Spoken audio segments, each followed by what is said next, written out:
Hello everyone! In this video, I am going to show you everything you need to know to start watercolor right now. I made everything super simplified so we can cut out all the extra and figure out what we actually need in paper, paint, brushes, and techniques. Let's start with paper. You'll need 140-pound watercolor paper so that your paper doesn't buckle, and my favorite is Arches, but you can use any kind of watercolor paper. There are two main kinds of watercolor paper, cold press, which has texture, and hot press, which is smooth. For most of my paintings, I prefer cold pressed because I like the texture, especially for landscapes or flowers. It allows the colors to blend and bleed nicely together. Hot pressed is really nice for lettering or for book illustrations because it leaves a really nice clean line with no texture. With watercolor, the less water you add, the darker a color is. So you can see at the top with the green, it is in a darker, more pigmented state. And then the more water I add, the lighter the color gets. So with watercolor, we don't add white to make things lighter, we add water. We'll go over the blending technique in the center a little while later, but I wanted to show you how different the writing looks on each of the papers. It's a little bit harder and choppy on the cold press paper, but nice and smooth and even on the hot press paper. I wanted to paint the exact same thing on each of these different cards. One is cold pressed and one is hot pressed so that you can see the difference and you can determine what you want to paint on for yourself. Now let's talk about paint. The two main forms watercolor paints come in are pans and tubes.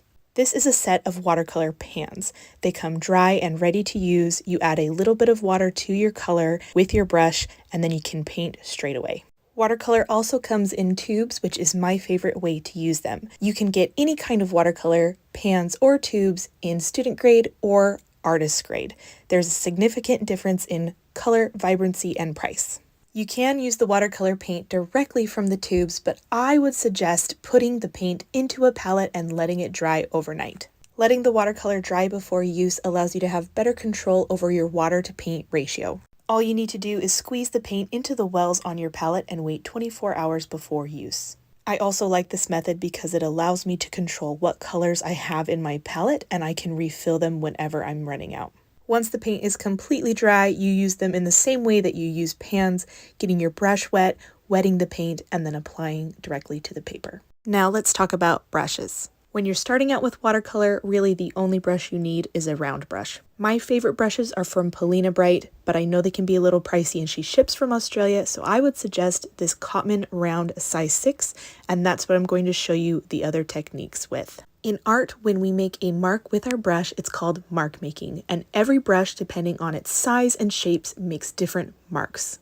Using light pressure and the tip of our brush, we can make small strokes, and with a lot of pressure and the body of our brush, we can make large strokes. And you can combine light pressure to heavy pressure and come back to light pressure again, and by mark making, we can see the different marks we can make can start to look like things like maybe a leaf. We can load our brush with a lot of water and a lot of pigment and make these big sweeping strokes, or we can do less water and less pigment and swipe it to the side to make these jagged, rough strokes that the paper really catches. Now we're going to do a simplified overview of watercolor techniques. The first technique is called wet on dry, and it's just what it sounds like. The watercolor is wet and the paper is totally dry. The next technique is called wet on wet, and that's where you're adding wet watercolor onto wet piece of paper. In this first example, I painted my paper with clean water and I'm adding pigment to it. You can see that with this technique, everything blends and bleeds and flows together. In this second example of wet on wet, I'm using paint first to make the paper wet, and then I'm going to drop in some more paint, and this will give it that nice blended and flowy effect that wet on wet gives us. This is a watercolor bleed where one color bleeds into the other color because they touch and they're both wet. This is a fun technique, but if you want to avoid it, just make sure your first color is dry. When you're painting with watercolor and you see that distinct line on the edge of the stroke, that's called a hard edge. Definitely necessary for some situations, but if you want to soften it up, you'll just clean your brush, add water to that edge, and feather it out along the paper. This is called a soft edge. In watercolor, it's important to maintain our lighter colors because we can't add them back. So we do that with different types of masking techniques.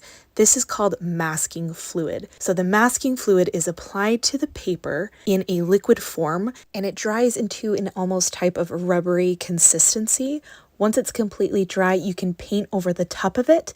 And then once the paint is completely dry, you can peel the masking fluid off and reveal the white surface underneath. You can also use masking fluid on top of watercolor to maintain lighter hues while you paint dark colors around it. You can use masking tape to tape off your painting or create lines in paintings.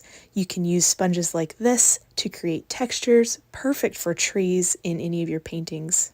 And one of my favorite ways to create texture is by using salt. So when your paint is wet, you're just going to put any kind of salt right over the top of it.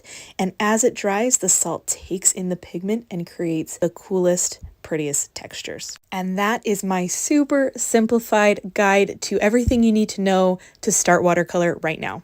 I know we didn't cover everything, but I wanted to cover just enough that people who are starting out know exactly what they need to know to start, and then we can talk about more and build upon that knowledge as we continue on. Sometimes there is just so much information and so much possibility that you really just need to get down to the bare bones and understand what you really need to know to just pick up the brush and start painting today. So right now I am just using a mixture of the different techniques we talked about in this video to play around with paint on the paper. But let me know in the comments below, is there a technique or a certain type of material that we did not cover in this video that you love to use? I would love to know what you think and to review it in another video of mine. Also, right here at the end, I added splatter. Don't forget splatter. You can splatter everything. Splatter all the paintings. I hope if you're a beginner, you found this useful, and if you are not new to watercolor, that you also found this a good refresher. Check out my channel for more tips and techniques, and I will see you all next time. Bye.